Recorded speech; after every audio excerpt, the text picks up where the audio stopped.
Our whole universe was in a hot, dense state that nearly 14 billion years ago expansion started. Wait, the earth began to cool, the autotrophs began to drool, Neanderthals developed tools, we built a wall. We built the pyramids, math, science, history, unraveling the mystery that all started with a big bang.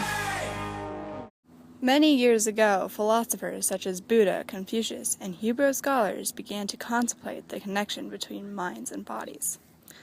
Later, Greek philosophers Socrates and Plato found mind is separate from body, but is born within us. Aristotle continued and learned intelligence is earned, not born. 2,000 years later, René Descartes brought back Socrates and Plato's initial idea. Meanwhile, in England, Francis Bacon was moving science towards experience,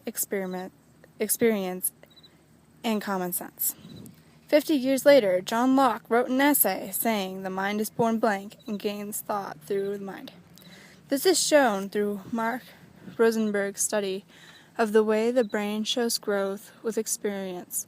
This is called empiricism and occurs when well stimulated at a young age. Two men, Gibson and Watt, created a study asking whether visual perceptions are inborn or learned. This is a modern way of studying psychology by what Myers defined as experimental psychology. Experimental psychology is when psychologists create experiments with recordable results in a controlled environment. Gibson and Watt did this by creating a visual cliff.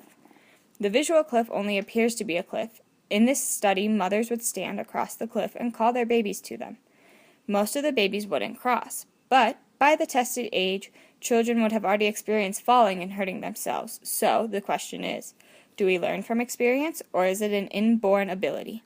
This study doesn't answer this question, but the visual cliff is still used today as a tool to help people overcome their fear of heights. Nonetheless, this method is better than the previous methods, such as structuralism and functionalism. Functionalists, such as William James, studied down-to-earth emotions, where structuralists, such as Edward Titchener, had people look in on themselves and how they perceive senses. These both created scattered results, and today we have evolved. Psychology is the science of behavior and mental processes, and it developed long ago from biology and philosophy. Behavior is anything an organism does, while mental processes are any internal experiences.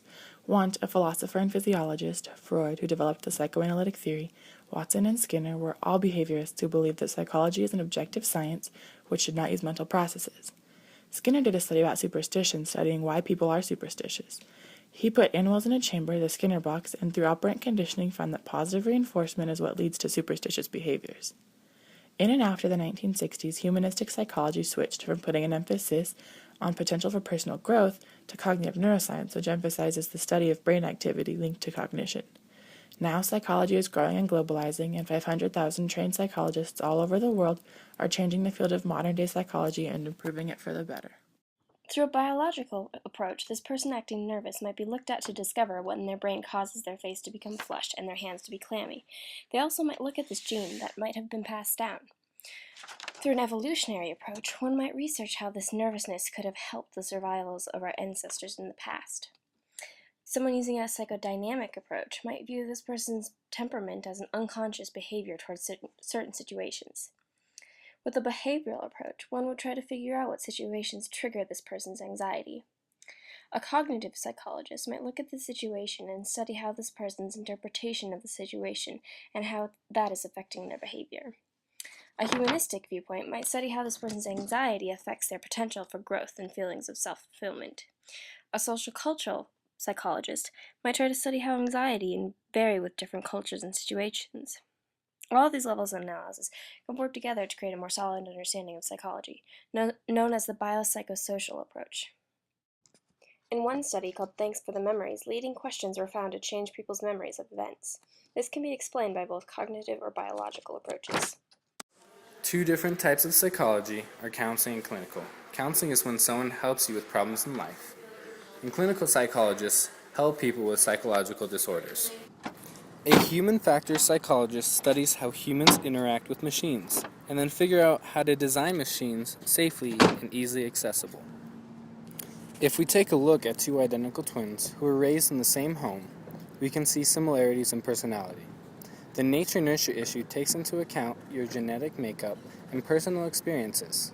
These factors create your psychological traits and behaviors. I chose social psychology because I was interested in human interaction and how we view and affect one another. I loved studying personality psychology because I was interested in consistent traits of people. Being an educational psychologist, I study how people learn and teach.